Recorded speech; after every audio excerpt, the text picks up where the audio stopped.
It happened 3 times in 2 weeks. Surveillance caught one instance. In cities all over the metro, cars colliding with Mississippi school buses. I don't want to see nobody lose their life.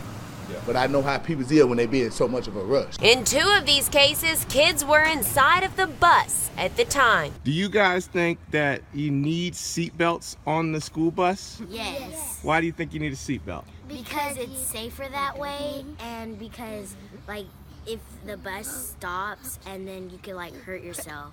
You can fall off and hit your head. It's mandatory that you have a kid in the car seat and a seatbelt in the car seat in your car. It definitely should be mandatory. You should have it on school buses. In our special investigation, we found out the only seatbelt on most Mississippi school buses is for the driver. Kids just be jumping all over the place, and you can really get hurt like that.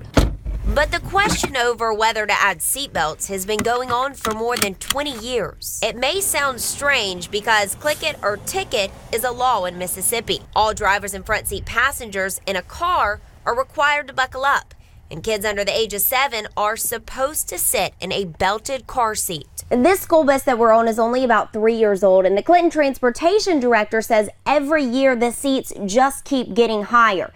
That's because if the school bus were to get hit from behind, he says the students would go flying forwards. Now, they are supposed to sit with their backpacks on their lap, but you can see how much room I have to slide around. So if the bus were to roll over, all of these things could go flying, including me. The mere crashing, running into things.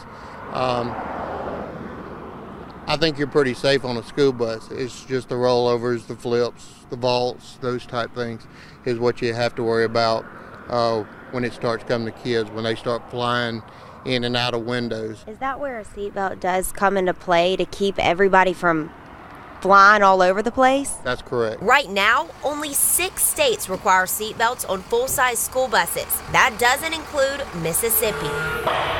Last year, one safety advocacy group did a school bus crash test with ABC's Nightline. They took a look at what happens when 9 tons of steel slams into a wall at 30 miles an hour. Inside, 12 crash dummies were positioned, some with and some without seatbelts. When they're out of their compartment or when they're not properly faced, they're going to come out of their compartment. You're taking a system that's already safe, and then you're saying make it safer.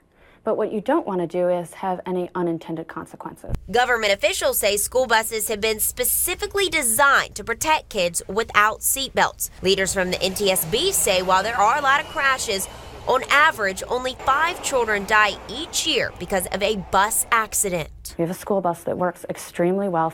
Large, heavy vehicle, bright colors, lights. We have compartmentalization, which protects occupants in the most frequent crash, which is frontal crashes. They say adding seatbelts could cause unforeseen problems, like evacuating a bus in a fire or flooding situation. Most kids that age that do ride school buses, they know how to unbuckle a seatbelt. It's just a simple clip.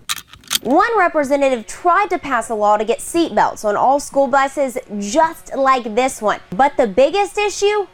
Who's going to pay for it? State Representative Tom Miles says he's already proposed a bill that would require seatbelts on new school buses. A lot of the concerns is the cost. Miles says it would cost up to $12 grand per bus to add seatbelts on old ones. Our job is to help save lives and prevent injuries. For years, National Highway Transportation Safety Administration has supported school buses without seatbelts. But last year, the new director said they are now looking at seatbelts on a federal level. Our kids are precious. Every single day they go to and from school, we want them to be safe.